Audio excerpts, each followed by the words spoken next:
नमस्कार दोस्तों, स्वागत है आपका सिनेमा सीक्रेट्स में। तो चलिए शुरू करते हैं। फिल्म की शुरुआत फिल्म दी कॉन्ज्यूरिंग के उसी शुरुआती दृश्य से होती है जिसमें दो युवतियां और एक युवक एड और लॉरेन वॉरेन को उस गुड़िया के साथ अपने अनुभव के बारे में बता रहे हैं, जिसके बारे में उनका मानना है कि वह प्रेतवाधित है, जिसे एनाबेले के नाम से जाना जाता है। एक साल पहले 1970 में जॉन और मिया गॉर्डन, वॉर्ड हॉटन और एनाबेले वालिस अपने पहले बच्चे की उम्मीद कर रहे थे। चर्च में दंपति अपने पड़ोसियों हिगिंस, ब्रायन होवे और केरी ओमेली से बच्चे के नाम के बारे में बात करते हैं। जॉन स्पष्ट रूप से घबराया हुआ है और इसके लिए पूरी तरह से तैयार नहीं है, यहाँ तक कि उसने मिया से इस बारे में टिप्पणी भी की। वह गर्भावस्था के प्रति उसके रवैये से परेशान है, लेकिन वह उससे माफी मांगता है और उसे एक गुड़िया देता है जिसे वह लंबे समय से खोजने की कोशिश कर रही थी। मिया इसे पसंद करती है और इसे अपनी बाकी गुड़ियों के साथ रख देती है। एक दिन मिया ने टेलीविजन चालू किया और समाचार में मैनसन परिवार के पंथ और टेट लाबियांका हत्याओं के बारे में बताया जा रहा था। टीवी स्क्रीन पर मैनसन को दिखाया गया है, जिसे हाल ही में गिरफ्तार किया गया है। जॉन मिया से कहता है कि उसे अजन्मे बच्चे को ऐसी नकारात्मक छवियों के सामने नहीं लाना चाहिए।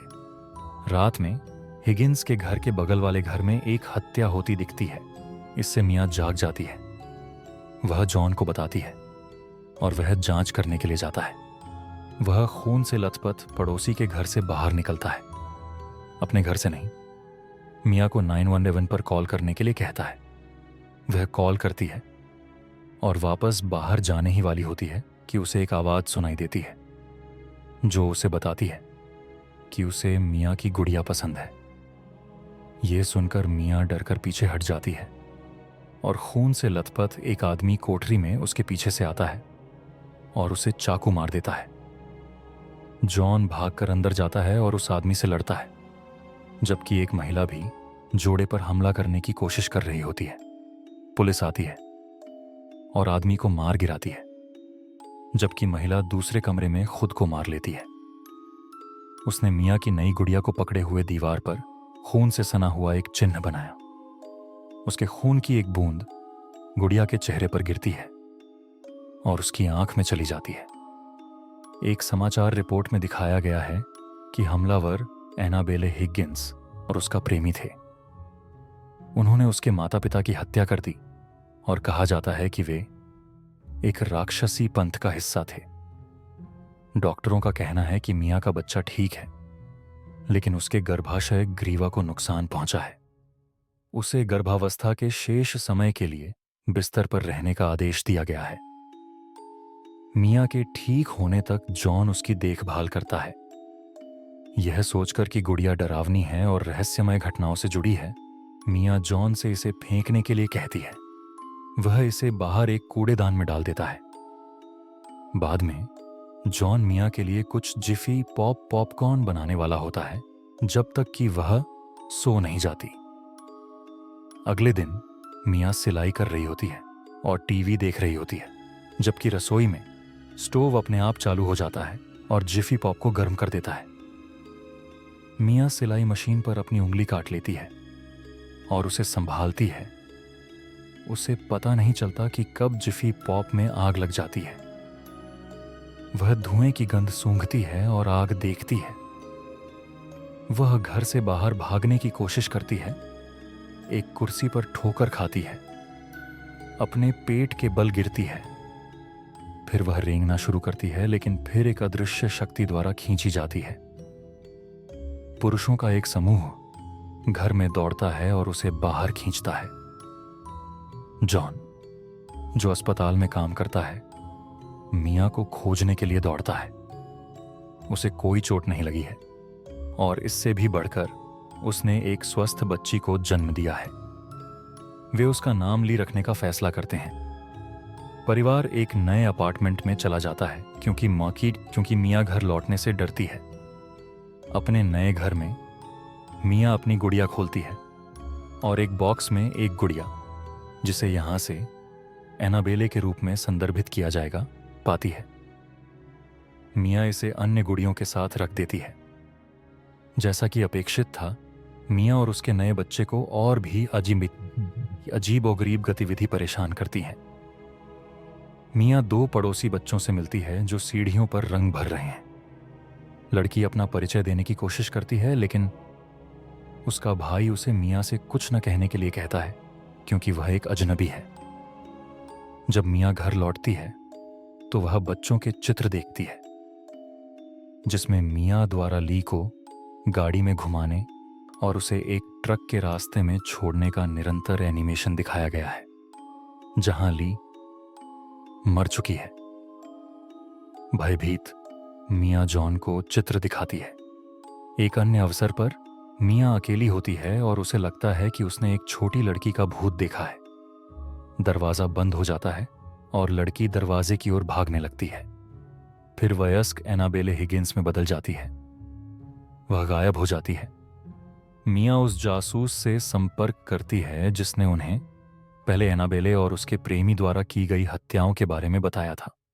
वह उसे द थार्मर डिसिपल्स ऑफ द राम नामक पंथ में उनके इतिहास के बारे में बताता है, जो एक आत्मा का दावा करके एक राक्षस को बुलाने का प्रयास करता है।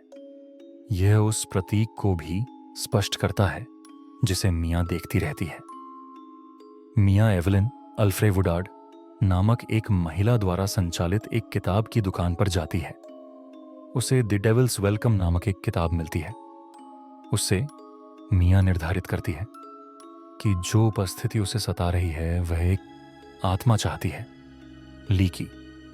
युगल अपने चर्च के पुजारी फादर पेरेज टोनिया मेंडोला से संपर्क करते हैं। वह एनाबेले, जो रक्तवर्ण आंखों के साथ अधिक ग्रे और डरावनी दिखती है, को अपने साथ चर्च ले जाता है। एनाबेले का भूत पास में है, साथ ही एक राक्षसी दिखने वाला प्राणी भी है। पेरेस चर्च में प्रवेश करता है, लेकिन एक शक्तिशाली बल द्वारा वापस उड़ा दिया जाता है और उसकी पीठ पर फेंक दिया जाता है। वह बुरी तरह से घायल हो जाता है और भूत गुड़िया छीन लेता है।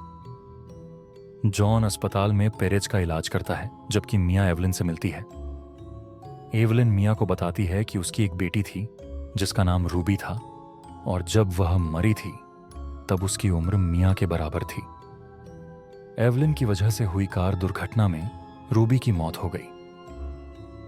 वह इतनी व्याकुल और अपराधबोध से ग्रस्त थी कि उसने अपनी कलाई काटकर आत्महत्या करने की कोशिश की। हालांकि उसने दावा किया है कि उसने रूबी की आवाज सुनी थी, जो उसे बता रही थी कि उसका समय नहीं आया है।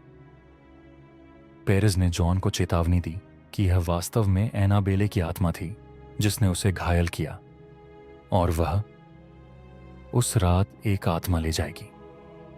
जॉन मियाँ को चेतावनी देने के लिए दौड़ा। अपार्टमेंट में राक्षसी उपस्थिति मियाँ और एवलिन को परेशान करती है। यह एवलिन को अपार्टमेंट से बाहर धकेलती है और मियाँ को ली के कमरे के बाहर बंद करके उसका मजाक उड़ाती है, जहां बच्चा बुकशेल्फ के नीचे बैठा है। मियाँ अपने बच्चे के लिए चिल्लाती है, जबकि उसके चारों ओर भारी किताबें गिरती हैं। एनाबेले, गुड़िया, नीचे गिर जाती है और मियाँ को घूरती है। मियाँ दरवाजे की कुंडी तोड़ती है और ली को पकड़ने के लिए अंदर भागती है। फिर गुड़िया अपने आप खड़ी हो जाती है। फिर यह हवा में तैरती हुई लगती है, लेकिन वास्तव में इसे राक्षस द्वारा नियंत्रित किया जा रहा है। पूरे कमरे में उसकी आत्मा लाल क्रेयॉन से लिखा हुआ है। मियाँ गुड़िया को पकड़ती है और उसे ली के पालने से टकराती है और फर्श पर फेंक देती है। फिर गुड़िया ली में बदल जाती है, खून से लथपथ और मृत। मियाँ उसके पास दौड़ती है और रोती है, यह सोचकर कि उसने अपने बच्चे को मार दिया है। फिर वह मियाँ की खिलखिलाती गुड़िया में से एक में बदल जाती है। वह चीखती है और पूछती है कि दानव क्या चाहता है। फिर फुसफुसाहट की आवाजों के बीच खिड़की खुलती है जिस पर तुम्हारी आत्मा लिखा होता है। जॉन घर की ओर भागता है, जबकि एवलिन दरवाजा खोलने की कोशिश कर रही होती है। वे दोनों इसे तोड़ते हैं और पाते हैं कि मियाँ एनाबेले को अपने हाथों में लेकर खिड़की से बाहर कूदने के लिए तैयार है। जॉन मियाँ को कूदने से पहले वापस खींच लेता है और कहता है कि कोई और तरीका होना चाहिए। एवलिन एनाबेले को पकड़ लेती है और बलिदान करने का फैसला करती है, यह जानते हुए कि यह वह तरीका है जिससे वह रूबी की मौत का प्रायश्चित कर सकती है। वह खिड़की से बाहर गिरती है और फुटपाथ से टकराती है। फिर ली को उसके पालने में सुरक्षित और स्वस्थ सुना जाता है। जॉन और मिया एवलिन के लिए शोक मनाते हैं, लेकिन अपनी बेटी को गले लगाते हैं।